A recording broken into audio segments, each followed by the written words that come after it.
أجاملنا والكاها قرمد مرز والكاورتا قرماد ودتا جناو تحت فين كاتسحف زلها ورتا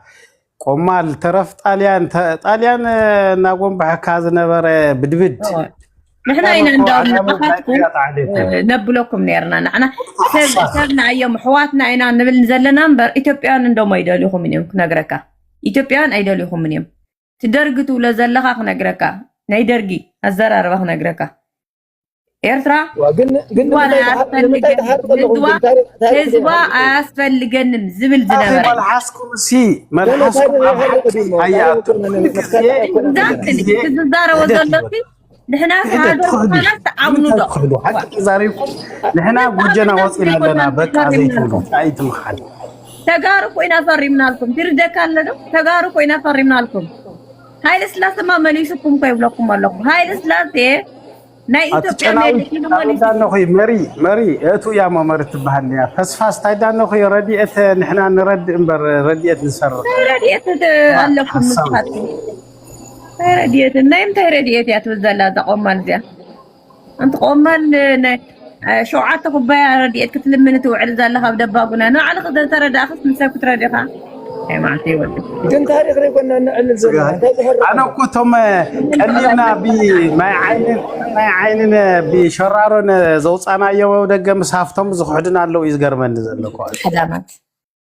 انا خنغرك حويناتي ايرتراو زبحال انا طعنا زلو يلنيو كلهم صقم زلكم يخم تصقم كهابي مصيتيلكم كام مغزاتي مستغراواي كتوادادرو ايتخولون يهم إيسي أنا 5 ساعات غير الزارب اللهو بسرعة ساعات غير calm down كوينة ترقاقي because I have a confidence اللني نعرت عني وعل وجالي أي تفارار من مليلي كير كترت عني متخا أمسألي قدمي أي تقال سلكان قالوا لا يوهانس يتواقع كان كساب أي بحري قالوا لا زب الشومية كان عندكم بقالوا لا يتمحلوا نيركم اب إيرترا أبوتاتكم بقالوا لا يمحلوا دينورا كحدامات تاس هاجر مغاناس تأمن الله ده أي نا هاجر مويتكم هاجر كوينكم مويتكم هو هيوكم سوداني مملس هيوكم ملس هاجركم يا إلو هيوكم فح كابلكم إساس أفوركي فح زبلوكم كأمغنيات نجركم هذا دون قرنا مليكم أو رؤوسكم زلوا دون قرنا تحافظوا زي وداي نقرأ إمبر نسخاتكم نفعت تدخل نيركم إساس أفركم غيرو فحفح مبالكم من نيرو هاجر مالت ناي كل خايا كم زيلكا قفعنا تزارربكا أمو أسي ننبع على خا أبوها صويحها بحقوها صويح داي تخيل مالتي أب تقرأي زول حبرة خسر 10 تخلت زور تصوع كوي كسر 10 تخلت زور تصوع مسرت زلوا هزب كوي نسخاتكم جن أب حقوهم حجي أيا درار حجي أب حقوها مني تطول يفلطني تاوي موت يفلطني طاليان كونيلو نت حبرتسب نمفلاي زغورو ملا تصاوتلو ملا سرحلو زنار ملا نخلكم إيرتراويان أورسكم سريت إيه يتقمكم دي غوداكم نودفيت نقدمت كنروينا because نايتو تغراواي حبرتسب behavior يولكمن صبا يولكمن ولا حنت يولكمن مغنياتو تغراواي مالت رغي إلو زرد سبي أنا هاجركم كوس دلكم إلى أيكونكم هاجركم كوس دلكم إلى I don't care بزعوان هاتكم هاجر كتموت قنون ما يدليكم مني إثيوبيا أنا يبعلا 84 بهر زلوا دعل 84 قانقوا زرب لهاجر تأنا زلخوا مالتي تمتش النديو كافي النديو هاجر اللاتنيا عالم زفلت أن مالتي هاجر اللاتكم ملس فرملكم مالتي كال ايكونومي بسلاسة نايلو مسلاسة عمت ملس فرملكم الله of course هاجر قلت هاجر سي هاجر غيركم ما ديكم يتحطوا ينبر انا كنت قاومه يبليني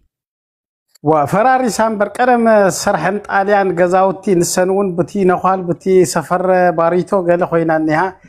تاي تريفو ملكيهم يخي زيهم سي عفهم يزارو قالهم يخون ودهم صيافهم كازو يخطو بزعبا تفطرو بزعبا سيكس كوغعي يوعلو كلهم عبيه يولهم نشته يولهم ملحسهم عندبت يولهم بقى بطعم يم زغرمو يصرفن حماق ملحسن تاريخ يفلطو تولدهم زرقهم يفلطو كم يوم زلو عبيهم بسركو خمزولك عنتوس عبي زي بلهم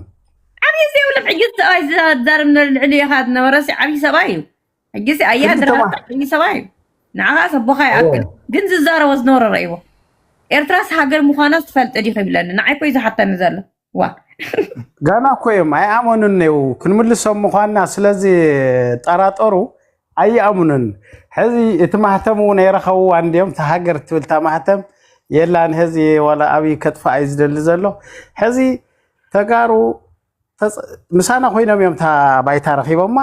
ሕዚ እውን ምሳና ኮይኖም ክድህንዋ ባሕሮም ካልዮም ክሕደጉ መስወሉ ጽምዶ ሕዚ ተድሕኖም ኣላ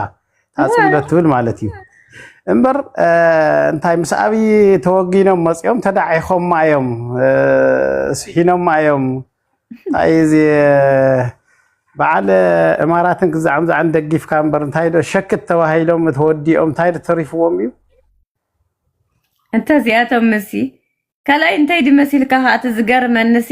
ኩሉ ግዜ ዓመት ትዕሰብ ኢኻ ዓመት ጣልያን ዓሲቦም ጽዎምስ አቢኻ ዓሲቦም ጽዎም እዚሁ ዘርእየካ እንታይ እዩ ተም ሕብረተሰብ ናይ ባዕሎም ዝኾነ ዝተኣሳስሮም ሕብረተሰብ የለን ቆዋም የብሎምን በቃ ቆዋም ጽኑዓት ይኾኑ ኤግዛክትሊ ቆዋም ስለዚ የብሎም ኢሳያስ አፈወርቂ ትግራዋይ ዝብል መጽ እንዲ ትዘረባ ኦኬ ትግራዋይ ተኮይኑ ንስኻ ከመን ኢኻ ኢለ ሕቶ ደይኮነት ነዚያ ኦኬ መሪ አቲኽ ተዛረቢ መሪ ስኺልኪ ደንቆሮ ሕማቕ ትፈልጥዮ ታሪኽ የብልክን አቲኽ ተዛረቢ ተንበበ ከላ አንይዋስ ትምልሰል ከላ ገልጣም አቅመሃሊቂ አቲኺ ተዛረቢ አነ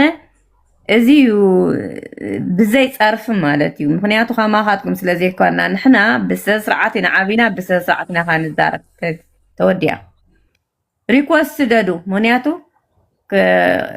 ገገሊኹም ፕራይቬት ኢናትኩም ሪኩዌስት ደዱ እንታይ ሰብ ምልክት ፃዓን ነብልዋ ታው መጻልኩም ዳሴት ሕጂ ኣነ እንታይ ደኽብለኩም ደሊ ኣብዚ ዘለኹም ኩላኹም አንተ ሓሶትማ ናትኩም እዩ አንቱም ለቕባጣት ወስላቶ ብሓሶት ትነብሩ ዕድሜኹም ሙሉእ ሓቂ ዘይትፈልጥዋ ሓቂ ዘይብልኩም ንስኻትኩም ኢኹም ናይ ሓሶት ሃገር ዘላትኩም ንስኻትኩም ኢኹም ሓሰውቲ ንስኻትኩም ኢኹም ካብ ባንዴራ ከም ጀሚርኩም ማለት እዩ ተሓቂ ንስ እዩ ወሓጥዋ ወላ ትፍእዎ ወላ ብማይ ገርኩም መውሪድዎ ኣከውድኩም ይውጋእኹም ተሓቂ ንስ እዩ ምክንያቱ እታ ዘመነ ዓመተ ምህረት ነጊረኩም እየ ብ1888 ዓመተ ምህረት ሻዕያ ተፈሪማ ውጫሌኻ ኣብ ዓደም ሓራ እዩ ተረዲኩም ኣብ ዓደም ሓራ እዩ እቲ ውዕል ን50 ዓመት እዩ ነይሩ ኦኬ ኣያታትኩም ግን ጠንካራት ኣያታት ኣይነበሩን ከም ኣቦታትና ናተዓሰቡ ዝኸዱ ኣቦታት እዮም ነይሮም ኢኹም ናተዓሰቡ ናብ ዓድዋ መፅዮም እዮም ያ እግሮምን ኢዶምን ዝቆረፆም ምኒልክ ኣብ ዓድዋ እዩ መስለኒ ኣቦይ ነደይን ኣይኮኑን ተቆሪፆም ደስታ ገብረ ኪዳንማ ይዋጋእ እዩ ነይሩ ኣቦ ሓጎይ ተረዲእኩም እዚ ታሪክና እዩ ትግራዋይ ኣይዕሰብን እዩ ትግራዋይ ኣይማርኽን እዩ ኣይምረኽን እዩ ይማርኽ እምበር ጅግና እዩ ትግራዋይ እዚ ትፈልጥዎ ኣለኩም ወሓጥዎ مننت يبلان زي جنتنا إيرتراويان مننتكم تقرينيا زبها المننت يلا تقرينيا زبها وتنا سهو بين عمير نابي يخدر بين دولي تنا زم حضر أزلوا بعض رجال الناس برافو تات زي حتى والله حتى دلي نيري أنا بعدي سهاي أنت يا مخون خدر بيكم دلي ما يفلتين دنقرا أيوه أي فلتين هذا ما حضر أزلوا سط زبلوا أزلوا سي رسيون تشعت بيهر اللوب أبي إرترا تشعت بيهر اللواس نعات دربيس أنا تقرأنيا إيه بيهري وا ትግርኛ ዝበሃል ብሄር ኣሎ ብራዘር እስኪ ሕሰቦሞ والله እንታይ ክብለኩም እሞ ንሓቂ والله ተዝሓስቦ ኢኹም ትዛረብዎ ዘለኹም ክንደይ ንስኻትኩም ክትብልዎም ከለኹም ከማን ክሰምዑኹም ይኽእሉ ንሕና ወላ እንተበልናዮም ደም ተወፀ ካብ ኣፍና እውን እንታይ ሽሙ ክገብሩና ኣይከኣሉን በስ ካባኻትኩም እትጋሙ እውን ብሓቂ ኣነ ድዒ ከመይ ድንን ክብለልኩም እሞ ኣነ ክነግረኩም የመስግኑኩም ንሓቂ ቴንክ ዩ ብራዘር ርዮ ኣብ ኤርትራ ነግረካ ሳሆ ኣለው ትግረ ኣለው ዓፋር ኣለው ኣይኮነን እዚኣቶም ዜግነቶም ኤርትራውያን ትግረ ብዓመር ብለን ዜግነቶም ኤርትራውያን ብሄሮም ከዓኒ እንታይ እዩ መንነቶም ብሌናዊ ኤርትራውያን ዜግነቶም ከዓኒ ኤርትራውያን ሕጂ እዚ እኮ ዜግነትካ ንገረኒ ኢለዮ ኤርትራዊ ኢሉ መንነትካ ትግርኛ ዝበሃል የለን ቋንቋ እምበር ዜግነት መንነት ዝበሃል ትግርኛ የለን ሕጂ እውን እዚኣ ፈትዩ ብሄር እያ በቃ መግለፂት ቋንቋሃን ብሄር መፍለይ እያ ብሄር እምበር ያ ብሄርካ ኢና ንሕና ንብሎ ዘለና ተንቲነ ይዛረቡ ኣለኹ ኣብ ናይ ኢትዮጵያ እውን ኣብ ኩሉና ኢትዮጵያውያን ዘለና ሕጂ ከማየ ስለዚ ነቶም 9 ብሄራት ወይ 9 ምንነት ዘለዎም ናይ ብሌናውያን ናይ ዓፋራውያን ናይ ሳሆሲ ድምስስ ሰቢልካ ትግርኛ ኢና ንሕና ምዝበሃል የለን ንሕና ተጋሩ ኩናማ ኣለው ኢሮብ ኣለው ዓፋር እውን ኣለውና ኣጎብ ኣለው ኣኽቢርና ኢና ቋንቋና እውን ከዓ ኩሎም ይኽእልዎ እዮም ትግርኛ ይኽእልዎ እዮም ግን ብሄረ ኩናማ ብሄረ ትግርኛ ብሄረ ሳሆ ብሄረ ኢሮብ ኢልና ብሄረ በብሄሩ ነቕምጦ ብሄር ብሄረሰብ ኣብ ሙሉእ ኢትዮጵያ እውን ናይ ብሄረ ብሄረሰብ ምልላይ ወይ ከዓነ ተመኩሮታት ምልውዋጥ በዓላት እውን ተገይሩ ፀንሕዩ ብኢሃደግ እዚ እኳ ንእሽተይ ዶ ብዘይና ብገለ ሰሚዖም ዶ ንእሽተይ የዳምፁን እዮም ንሕና ሲ ኢትዮጵያ ብዙሕ ብሄር ዘለዋ እያ ብሄራ ከዓ ተሰብሲቡ ዘይግነት ኢትዮጵያ እዩ ዝበሃል ኢትዮጵያ እዩ ብክልላዊ መንግስታት ትመሓደር ክልላዊ መንግስታት ከዓ ሓደ ናይ ኢትዮጵያ ሕገ መንግስቲ ቤት ፍርድታትን ፀጥታ ኣካላትን በቲ ናይ ኢትዮጵያ ምሕደራ እዩ ዝካየድ ስለዚ ትግርኛ ንሕና ተጋሩ ናይ በንና ስርዓት የብልናን ስርዓት ናይ ኢትዮጵያ ሙሉእ ዘገልግል ዘሎ ስርዓት እዩ ስርዓትና ኣብዚ መንጎ እዚ መዕገርገርቲ ሕማቕ ናይ ቀደም ናይ ደርጋውያን ቂም ዝነበሮም ዝተደከሩ ህዚ ቦታ ረኺቦም ኣገርገር ተበሉ ተመሊሳ ናብ ቦታ ክትኣቱ እያ ተመሊሳ ከዓ ታ ስልጣነ ኣክሱም ክርስትና ሃይማኖት ኣክሱም እዩ ዝጅምር ኣብ ኢትዮጵያ ሙሉእ ዋላ ኣብ ኤርትራ እንተኢልካ እስልምና እውን ነጋሽ ኣብ ትግራይ እዩ ዝጅምር እዚ ባዕሉ ናይ ትግራይ ቀዋሚ ዝኾኑ መበገስቲ ሙዚማት ተስተውዕልዎም ዘይከኣሉ እማማት እዮም ፀማማት እናነገርካዮም ዘይርድኡኻ ከፍቲ ሓቂ ተዋና ነገር ግን ሓቂሲ ናትካን ኣይናትካን ከምቲ ትደልዮ ዘይኮነስ ከምቲ ዘሎ ጌርካ ክንገር ምኽኣል እዚ ኣይተፈጠሮም ክታ ዘላ እያ ክትቀርብ ዘለዋ ጠቃሚኻ ድዩ ጎዳኢኻ ድዩ ብዘየገድስ እቲ ሓቂ ግን ክቐርብ ክኽእል እኒአዎ እና ያው እንታይ ድመሲልካ ብራዘር እንታይ ድመሲልካ ንዘመናት እናተዛረብናሉ ዝመፃና ኢና ኦኬ ኣነ ታሪክ ተመራማሪት ኣይኮንኩን ግን ኢትዮጵያውነተይ ብደንቢ ትግራውነተይ ብደንቢ ዝፈልጥ ሰብ እየ ኦኬ ሰው እዚያስ ቀላል ነገር ያ ነው ኣብ ሃገርኩም ንንባዕልኩም ዝባንኩም ትተሓኸኹ ንስኮ ወዲ ትግራዋይ ንስኮም ሓራይታ ብትበሃሉ ብግልፅ ኮይንኩም መጀመርያ ክልተ እግርኩም ጠጠው በሉ 9 ብሄር ኣለውኩም ኤርትራ ትበሃል ተፈጠረት ከዓኒ ካብ 1888 ዓመተ ምህረት ብጣልያን ተፈልያ ታብ ኢትዮጵያ ተፈልያ ማት ቅድሚኡ ውግእ ነይሩ ቅድሚ ዝነበረ ውግእ ቅድሚው በዓል ኣሉ ላይ ፋታፎቱ ተሓደ መጽ ይፋታፈት በዓል ንጉስ ኢዛና ብዝነበሩሉ ግዜ ክንደይ ውግእ ሓሊፉ እዩ ክንደይ ውግኣት ማለት نزارب دم زاربنا برسمعنا حسا እንታይ ኣኻ ትዛረብ ስኻ እንታይ ታሪክ ኣለካ ትፈልጥኻ ትፈልጥኻ اي تتصرف بقى مش هيتصرفني سمعتي ትፈልጥ ዲኻ بنجر اني قطعت بدلهم تحتك انا قطعتك ملسلي ها ናፍጣ ገና ክትዛረብ ከለኻ ሰከራ ምዃንካ ተፍልጥ ኣለኻ ጅድ ናብ ጋርበጅ ገና ኣነ ከምዚታት ኣነ ቀልዲ ይኮነን እዚዩ ኣብ ልዕሊ ትግራዋይ ትገብርዎ ሽካዕላል ኣብ ትግራይ ንባዕልኹም ኢኹም ጉድጓድ ትኩዕቱ ዘለኹም ኣዲኩም መጀመርያ መንነትኩም ፍለጡ ሰካራማት ኣሉላ በነጋሲ ትግራዋይ ኮይኖም ንኤርትራውያን ነፃ ካውፁ ካብ ጣልያን ኣብ ጉራዕ ዝገበርዎ ውግእ እቲ ዓወታት ንሱት ብታሪክ ፅሒፎም ኣይቐመጥዎን ዝገርመኪ ኤርትራውያን ኣነ ብዝኾነ ገዛውቲ ይርኦም እየ ብዛዕባ ወይ እንዳ ወያነ ወይን ጎማ እግራ ርድእና ሞትና እናበሉ ኣብ ሳሓልን ኣብ ናቕፋን ካብ ሞት ካብ ምጥፋእ ዘድሕነቶም ውድብ እናሓዱ ፀኒሖም እዮም ሕዚ ንተጋሩሲ ዕድመና ሙሉእ ሕዋትና ምዃኖም ኣሚንና ንሕና ንሕግዞም እዚ ደለይዎ እውን መጠሻና ክንወፅእ ኢና በቃና ይፈቀደልና ኢሎም ተፈቂድሎም ተዋሂብዎም ድላይኩም ኩኑ ክበሃል ከለው ተመሊሶም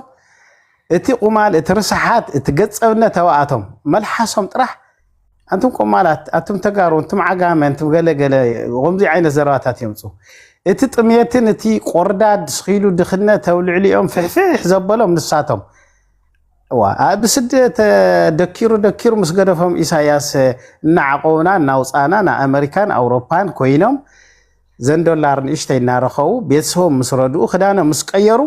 ኣብ ላዕሊ ኮይኖም ንሕና እኮ ከምዚ ኢና ንሕና እኮ ፅሩያት ኢና ኣበይ ሽንቲ ቤት ናይ ሓደ ፈረንጂ እናሓፀበት ንእሽተይ ተተኸዋላ ገንዘብ ሒዛስ ትግራይ ነዛ መሰረት ሃይማኖት መሰረት ብሄራት መኽበሪት ሰብ መኽበሪት ጋሻ ዝኾነት ብቕዕቲ ዝኾነት ትግራይ ንኸፀልሙ ለይትን ቀትርን ዝፅዕሩ ዘለው ዞም ፈስፋሳት ሕማቃት ካብ ጥፋኣቶም ዘየመሓይሹ ንሳቶም ይከሓዱ መርገፂ ዘይብሎም ሃይማኖቶም እምነቶምን ዘይፈልጡ ብስሩ እዚኦም ሲ ክትሪኦም ከለኻስ ሓደ ለባም ሰላማት ደቂ ዓበይቲ ኣሕፈሮም ኩሉ ዝፀምር ዘውግዕ ኣይትረኽበሎም ንኩሉ ማእኸል ዝገብር ዝዛረብ ኣይትረኽበሎም ኢኻ ቢካዝ ርስ የለን እያ ካበይ ከልጥዎ ይዞ ኣብዛ ጉዳይ እዛ ኣብዛ ናይ ብሄር ትብልማ ኣይዲ መሲልኩም ንኣብነት ንሕና ሓቂ ተጋሩ ኢና ተጋሩ ንበሃል ትግርኛ ዝበሃል ቋንቋ ኣለና ተረዲኹምኒ ካብኡ ዓፋር ኣሎ ዓፋር ዝበሃል ብሄር ኣሎ ቋንቋን ከዓ ዓፋርኛ ይበሃል ኣምሓራ ኣምሓርኛ ከምኡ ናልካ ሰሆኛ ኩናማውን ኩናምኛ እናተባሃለ ይኽእል ተረዲኹም ሪኢኹሞ ማዕረ ክንደይ ብማንነቶም ክሓፍሩን ክሸማቐቑን ኣብ ፌክ ዝኾነ መንነት ከም ዝተሃነፁ ሕጂ እንታይ ጎር መሲልኩም እንታይ እዩ እስኻ ስታይ ኢኻ ትግርኛ ዋ ናይ መን ትግርኛ ትግራይ ዘሎ ወይስ ኤርትራ ዘሎ እሺ ብሄርካ እንታይ ትግራዋይ በቃ ትግራዋይ ኢሎም ንምዝራብ ይሓፍሩ ተረዲእኩም ድዩ ትግረ ዝበሃል ኣሎ እንታይ ኢኻ ተኢሎሞ ትግራይ ዝብል ኩርዕ ኢሉ ደፋራት ሰኻው ተኮይኑ ሰኻው እየ ዝለካ ኩናማ ተኮይኑ ኩናማ እየ ዝለካ ንሳቶም ግን የለውን እንታይ ድዩ ሓደ ህዝቢ ሓደ ልቢ ሓንቲ ባንዴራ ሕሰብዎ ሓደ ልቢ ኮይኑ ይፈልጥ ህዝቢ ሃገር ሰብዎሞ እቲ ናይ ሓሶት ምዃኑ